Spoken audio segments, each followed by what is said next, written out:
How to turn on sleep mode on Instagram. Hey everyone, welcome back to the channel. In today's video, I'll show you how to turn on sleep mode on Instagram. So now without further ado, let's get started.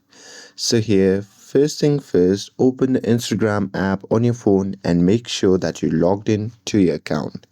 And now here, once you're inside the app, just tap on the profile icon shown in the bottom right corner of the screen. And now here, once you're inside the profile section, just tap on the three dash icon shown in the top right corner of the screen. And now here, once you are inside the settings section, simply scroll down and tap on your activity.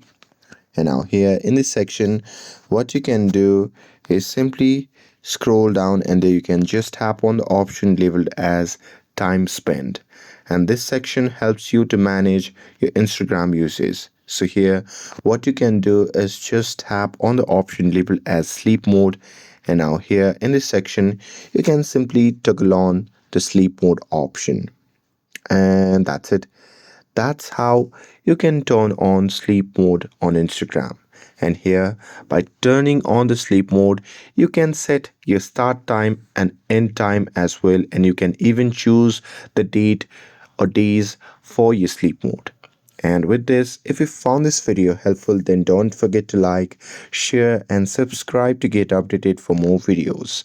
Thanks for watching, and I'll see you in the next video.